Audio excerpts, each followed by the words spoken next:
Entonces es todo un entramado en el que si no entendemos esto, vamos a ver a los africanos como sujetos pasivos que les estamos ayudando, cuando en realidad el que ayuda es este continente. Y luego hay otro tema que es muy importante. Interesante, de verdad. El tema de la deuda. El tema de la deuda de los países africanos es un tema que no se habla lo suficiente y cualquier dirigente africano que se haya levantado y ha dicho... Algunos no quieren pagar, ¿no? Han dicho que no quieren pagar, Eso ¿no? es, eso es. A ver, ¿qué pasa aquí? Mira, primero explica de dónde viene la deuda. O sea, ¿qué adeudan los países africanos? ¿Por qué? ¿Y por qué algunos no quieren pagarla? Vale, mira, hay tres en cuanto a los países africanos, ¿no? Ajá. Hay deudas que son bilaterales. Deudas con pues, X país, que lo llaman deudas bilaterales. Luego hay deudas con organizaciones internacionales. Y luego también hay, más que deuda voy a llamarlo préstamos. ¿Sí, no? Y hay otros que son más privados. Pues con empresas privadas, no sé qué. ¿Préstamos, por ejemplo, para hacer qué? ¿Para construir edificios? Vale, pues ahí también hay un sistema perverso. Pero voy a explicarlo para que la gente lo pueda entender. Mira, hay una empresa, vamos a suponer, en Gabón, una empresa que tala árboles, maderas de esos grandes para traer hacia Europa para fabricar pues, todo lo que tiene que ver con papel higiénico, no sé qué, no sé cuánto. Vale. Esa empresa, ¿dónde tala árboles? En Gabón. En el bosque, más dentro, el bosque tropical, ¿vale? Para llegar a ese bosque, necesitan construir una carretera. Y para construir esa carretera, esa empresa exige al país que es ese país el que tiene que financiar la construcción de esa carretera. Y el país dice, vale, pues como tú para llegar ahí necesitas una carretera y yo necesito que firmemos un acuerdo de explotación de ese sitio, ¿qué hago? Pido préstamo al Fondo Monetario Internacional o al Banco Mundial. Y el Fondo Monetario Internacional, con sus intereses súper altos, exige que para la construcción de esta carretera tiene que ser una empresa occidental.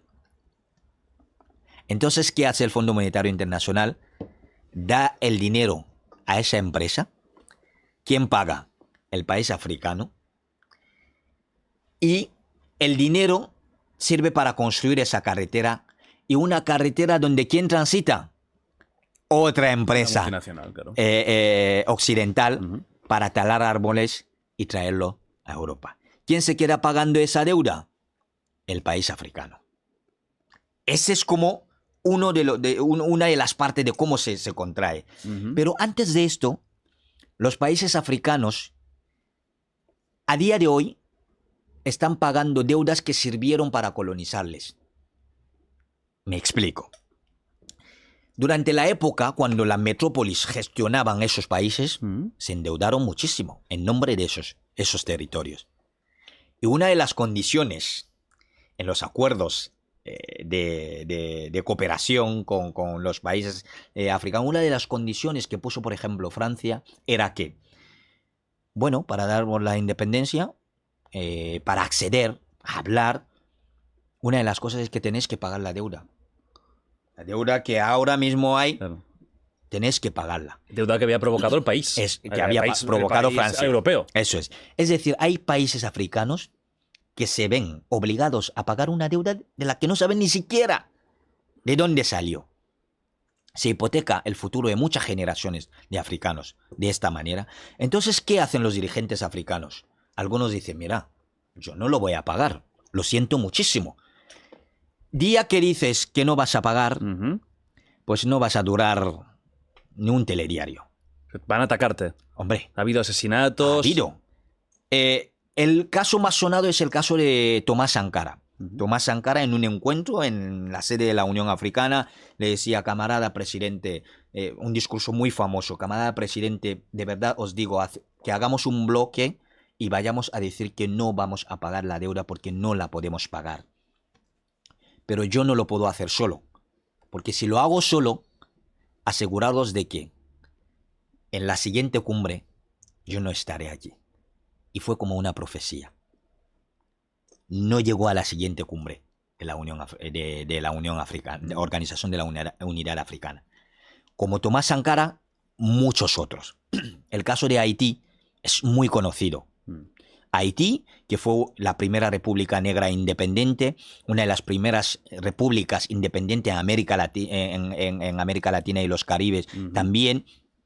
Revolución haitiana, la madre de las revoluciones. Haití se libera de Francia, derrota al ejército francés, el ejército de Napoleón, derrota al ejército español, el ejército británico. ¿Y sabe lo que le dicen? Nunca más. Nunca más. Para que sirva de lecciones a otros que van a querer hacer lo mismo que ha hecho Haití, asfixian a Haití con el tema de la deuda. Haití a día de hoy, si está en esa situación, es también por ese tema de la deuda. Vale, volvemos a los países africanos. Hemos explicado cómo funciona, hemos explicado que hay deudas que no saben ni siquiera de dónde vienen, pero se ven obligados a pagar esa deuda. Vale, todo esto pasa. Consiguen su independencia, hay un despegue económico. Ahora la situación de los países africanos no era la que era en los años 70, principio de los 80. Eran países con un nivel con un sistema de bienestar, sistema social. Yo recuerdo en Camerún, cuando me lo cuenta mi padre, el sistema de la seguridad social que funcionaba y tal. Llega el Fondo Monetario Internacional. O sea, que estamos hablando de un África que no es lo que imaginamos ahora, claro, lo que vemos, ¿no? Claro. O sea, un África que está siendo un país que, bueno, países que están despegando, ¿no? Sí, sí. Económicamente, socialmente. Efectivamente. Y esto se frena. ¿Qué pasa aquí? Llega a los años 90, 90-80, el Fondo Monetario Internacional, los conocidos como los hombres de traje negro. Los hombres de negro. Eso, los hombres de negro. Y le dicen, mirad, no, es que estáis viviendo muy por encima de vuestras posibilidades. ¿Qué hay que hacer? Pues hay que privatizar la sanidad, hay que privatizar la educación, hay que privatizar todos los sectores estratégicos de esos países, hay que reducir el sueldo de los funcionarios, hay que reducir el cuerpo de funcionarios. Los bancos comerciales no podéis dar préstamos, tenéis que elevar el tipo de interés. En África apenas se da préstamos. De eso que tú tienes un proyecto y vas al banco y te prestan y que abren un negocio, no. Casi imposible. Imposible. Las tasas de interés es de las más altas que hay para precisamente que no haya esto. Vale. El Fondo Monetario Internacional hace todo esto en sitios que no tienen un tejido industrial muy fuerte. Están despegando. Entonces, ¿qué hace? Todo empieza a ir a pique. Cuando impone esto el Fondo Monetario Internacional, ¿en manos de quién se privatizan las empresas? En manos de multinacionales europeas, occidentales.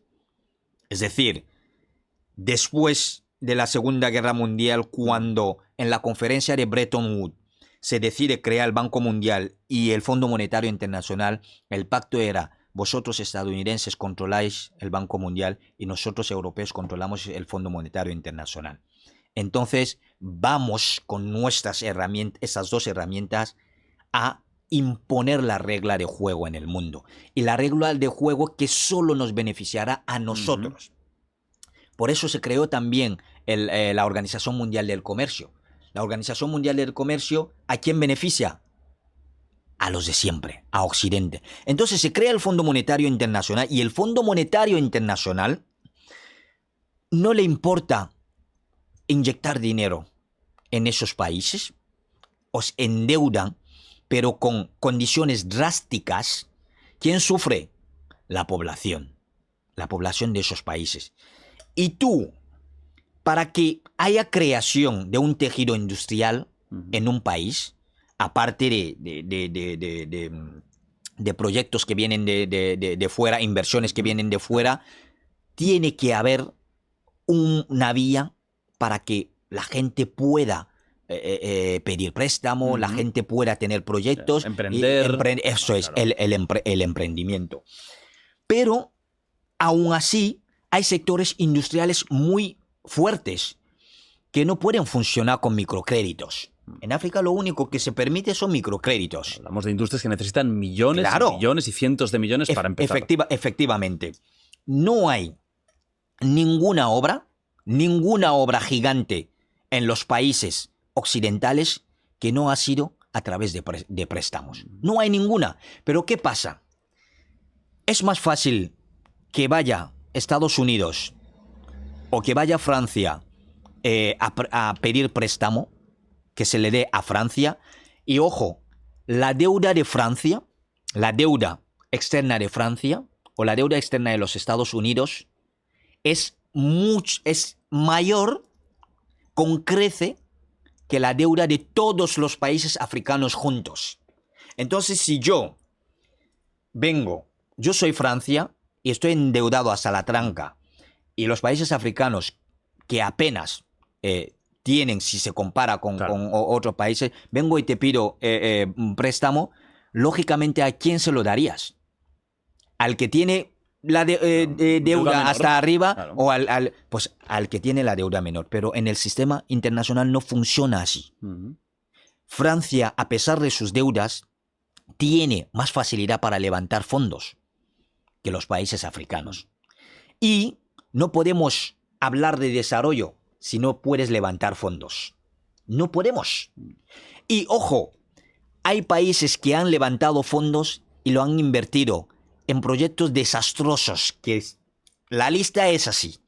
Pero se pueden permitir eso. Y ahora, si tenemos incluso que hablar en términos de, vale, a largo plazo, ¿quién de Francia o de los países africanos puede o tiene capacidad de devolver la deuda?